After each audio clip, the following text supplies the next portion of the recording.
19 दिसंबर को दिल्ली में हुई INDIA की बैठक में बिहार के सीएम नीतीश कुमार नाराज हैं, इस तरह की खबरें सामने आई। अखिलेश के आहत होने की भी खबर सामने आई। ऐसे में सवाल ये उठता है कि उत्तर प्रदेश और बिहार, जहां से लोकसभा की लगभग 1/3 सीटें आती हैं, उन 120 सीटों पर INDIA गठबंधन की रणनीति कुछ है भी या नहीं, और अगर है तो इतनी नाराजगी क्यों दिखाई पड़ रही है। इसी के साथ सवाल यह भी कि नीतीश की राजनीति का ऊंट किस करवट बैठेगा। यह भी एक ऐतिहासिक सवाल बना हुआ है, क्योंकि राजनीतिक गलियारों में यह जोर पकड़ रहा है कि नीतीश कुमार को साइडलाइन कर दिया गया है।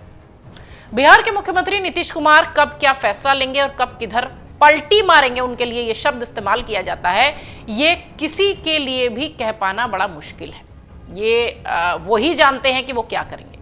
फिलहाल उनके साथ चल रहे लालू प्रसाद यादव ने भी कभी उनके बारे में यह कहा था कि नीतीश के पेट में दांत है। इस कहावत को डिकोड करें तो इसका अर्थ यह होगा कि नीतीश के अलावा उनकी रणनीति और कोई नहीं जानता, या उनका कदम और कोई नहीं जानता। 19 दिसंबर की विपक्षी गठबंधन की बैठक से भी उनके गुस्से में आने की खबर आई। बैठक के दौरान DMK के नेता ने जब उनके भाषण का अंग्रेजी में अनुवाद मांगा था तो भी नीतीश कुमार बिगड़ गए थे। उन्होंने जो प्रतिक्रिया दी थी उसका अर्थ यही था कि गठबंधन को अपने अंग्रेजीदा होने से बाहर आना पड़ेगा, वरना आगे की राहें बड़ी मुश्किल होंगी। वहां तो मनोज झा और ललन सिंह ने बड़ी मुश्किल से बात को समझा लिया था, लेकिन नीतीश अपना नाम प्रधानमंत्री या समन्वयक के तौर पर नहीं देखकर जाहिर तौर पर निराश हुए होंगे। ये इसलिए भी हम आपको बता रहे हैं क्योंकि बैठक के बाद सूत्रों के हवाले से बैठक से जुड़े हुए जो लोग थे, सब ने इस तरह की बात कही थी।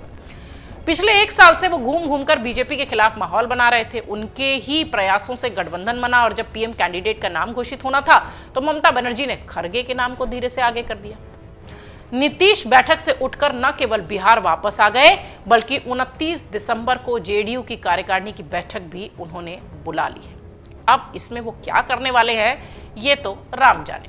हालांकि ललन सिंह से बात में रफू करने की कोशिश जरूर हुई, उन्होंने इस तरीके की बात कही, लेकिन बिहार में यह चर्चा जोरों पर है कि नीतीश तो खुद ललन सिंह से ही नाराज चल रहे हैं, क्योंकि वो लालू तेजस्वी से अधिक करीब हो गए। बिहार की राजनीति दरअसल कुछ दिनों से फंसी हुई से नजर आ रही। RJD और JDU के बीच लालू के करीबी सूत्रों का कहना है कि नीतीश जब पलटी मारकर RJD के फोल्ड में आए थे तो समझौता यही हुआ था कि नीतीश केंद्र की राजनीति में चले जाएंगे और तेजस्वी को गद्दी सौंप देंगे। कई बार नीतीश ने इसके संकेत भी दिए, जब उन्होंने अहम प्रश्नों पर तेजस्वी को आगे किया। कई बार प्रेस कॉन्फ्रेंसेज में वो तेजस्वी को आगे करते दिखाई पड़े। उस वक्त ये कहा जाने लगा कि एक जो नया नेतृत्व है वो तैयार करने की कोशिश नीतीश कुमार कर रहे हैं। हालांकि जब INDIA गठबंधन में उनके नाम की घोषणा नहीं हुई तो अब वो मुख्यमंत्री पद पर जम गए। इससे लालू को घबराहट हो रही है, ऐसी खबरें बताई जा रही हैं, क्योंकि अपने खराब स्वास्थ्य और ED के बार बार आते समन को देखते हुए वो इस फिराक में है कि नीतीश अब तेजस्वी के लिए गद्दी छोड़ दें। इस बीच खबर यह भी है, जो सबसे बड़ी बाधा एक तरीके से कह लीजिए, कि कांग्रेस के साथ जुगलबंदी, जिसके युवराज को दूल्हा और PM बनाने के वादे का धर्म संकट भी उनके सामने, लालू प्रसाद यादव के सामने दिखाई पड़ता है। कांग्रेस का सबसे भरोसेमंद साथी RJD ही रहा है, इसमें कोई संदेह नहीं। सोनिया के साथ लालू की अच्छी जुगलबंदी भी दिखाई पड़ती है, इसमें कोई कहने वाली बात ही नहीं है। कई सारे वीडियो सोशल मीडिया पर पड़े हुए हैं। इसलिए भी लालू ने नीतीश के गुस्से पर 19 दिसंबर की बैठक के बाद सब कुछ चंगा है का भरोसा दिया। राहुल का डैमेज कंट्रोल ये जरूर सामने आता है, लेकिन क्या सब कुछ ठीक है, ये सवाल भी बहुत ज्यादा तेजी से पूछा जा रहा है।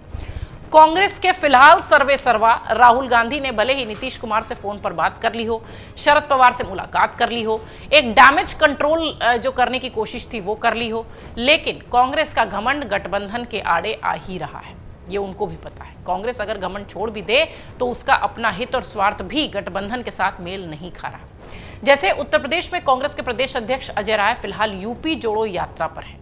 ये पूरी यात्रा UP के उन्हीं जिलों से होकर गुजरेगी जो मुस्लिम बहुल्य इलाके हैं।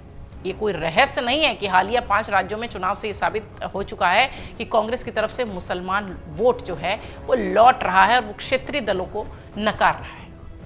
तेलंगाना में BRS की बुरी हार हो या कर्नाटक में JDS की दुर्गति, इसके पीछे अगर समीकरण और गणित देखें तो ये पता चलेगा कि मुस्लिम वोट कांग्रेस की ओर से छिटक रहा है। कांग्रेस को यह आभास हो रहा है कि पश्चिमी उत्तर प्रदेश में मुसलमान सपा, बसपा और RLD को छोड़कर कांग्रेस की तरफ लौट रहे हैं। अखिलेश ने भले ही बहाना फिलहाल बसपा के गठबंधन में शामिल होने का बनाया हो, लेकिन वो कांग्रेस से भी उतने ही सावधान हैं। इसलिए बार बार कहते हैं कि यूपी में सीटों का बंटवारा तो वही करेंगे। गठबंधन की सबसे बड़ी फांस भी यही है। एक तरफ तो कांग्रेस को अपना नेतृत्व भी बचाए रखना है, दूसरी तरफ बीजेपी को मात देने के लिए क्षेत्रीय दलों से भी बनाए रखना है। दांव पर लोकसभा के फिलहाल तो 120 सीटें लगी हुई हैं और 2 बड़े राज्य भी। अगर INDIA गठबंधन यहां फंस गया या ये यहां की सीटों का जो पेच है उसे नहीं सुलझाया तो गठबंधन का असमय फंस जाना कोई बड़ी बात नहीं होगी। राजनीतिक विश्लेषकों का मानना है कि यूपी और बिहार वो 2 जगह ऐसी हैं जिनमें कि बहुत सावधानी के साथ INDIA गठबंधन को सीट शेयरिंग पर बात करनी होगी, अन्यथा ये दोनों ही राज्य INDIA गठबंधन का लोकसभा में खेल बिगाड़ सकते हैं। अगर आप ये वीडियो YouTube पर देख रहे हैं तो हमारे चैनल को सब्सक्राइब करें और बेल आइकन को दबाना ना भूलें। अगर आप Facebook पर ये वीडियो देख रहे हैं तो हमारे पेज को लाइक करें।